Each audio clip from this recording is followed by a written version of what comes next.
But there are going to be some other things that we do in this class, apart from just learning about what an argument is.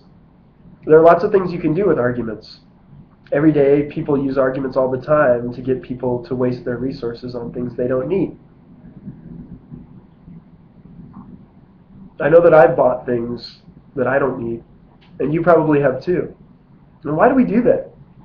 Why do we work our butts off and then buy something that we don't need with the money that we work so hard to obtain? The answer is marketing. The answer is a whole society built around the concept of desire and need.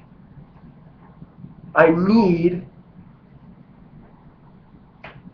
a car that has a video camera inside of it that tells me how close I am to something behind me. Now, is that a good invention? Yes, probably because so many kids are injured by these vehicles. However, if we bought smaller vehicles, fewer children would be injured. The reason why we need these cameras is because of these huge vehicles that we drive. And maybe just not looking behind us as we pull out of our garages or whatever it might be. But anyway, the society is built on concepts of desire and need. Maybe that's not the best example. Let's think of something else. What about pills that guarantee that I'm going to have a six-pack and I'm going to be this beautiful person who loses 50 pounds? Now, if there were really a pill that could do that, well, there was one. It was called Fen-Phen. But it ended up giving people heart attacks and killing them.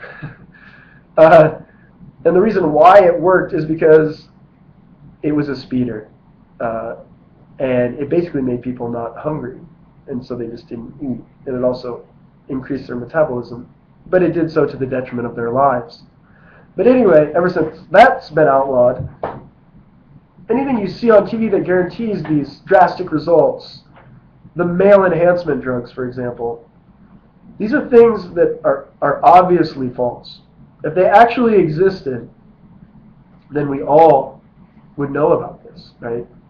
I mean, one of the great things about YouTube is we can all create our own videos, and we all know about it. And if you don't know about it, somebody's going to tell you about how awesome it is.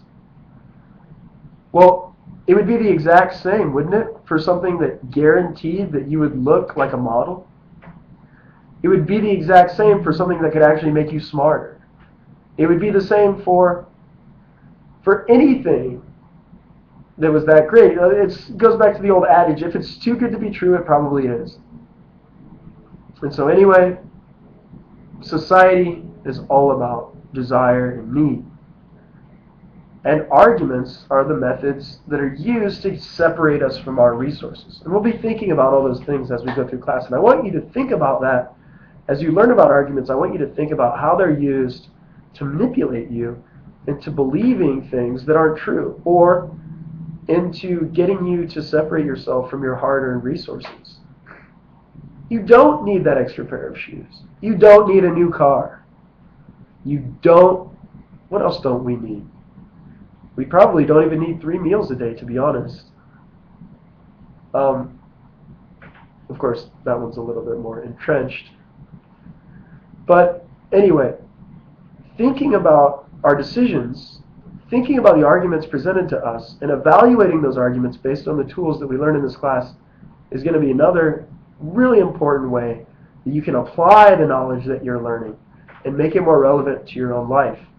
When you do so, when you learn and you make emotional connections with what you're learning, when you use it in your own life, and when you see it making your life better and your mind better, it's going to be a lot easier to learn these methods and these things. If you don't actively take the information you're learning and apply it, if you only, I call it the bulimic method of study of students, right? So you gorge and gorge and gorge and gorge right before the test. And then, students kind of walk into the room very gingerly, as if they tilt over, some of the knowledge is going to spill out, right? And then, bah! They vomit it all over the paper, right? And then they do it again, right? So then they walk, after they've completed their exams, they walk out in the hallway, purge all the knowledge that they've just encountered, and then they go do that for their next course, or their next test that's 2 hours later, maybe a day later. maybe a week later.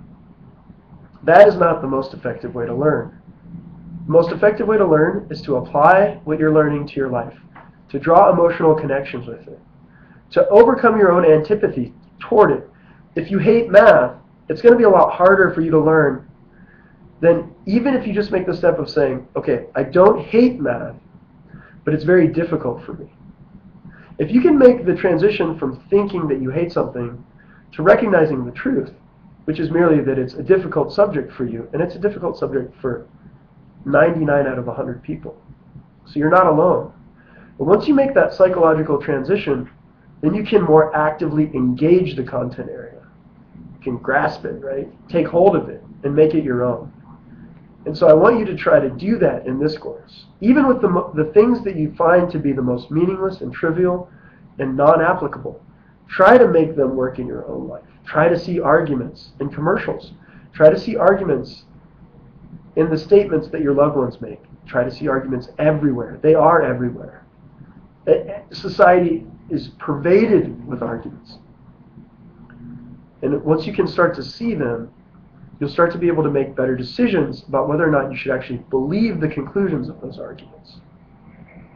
I mean, it extends everywhere. Politics, society, the way we treat our loved ones, religion, everything. We need reasons for what we believe. And we ought to believe the things that have the best reasons for them. Even if those things are not what we want to believe.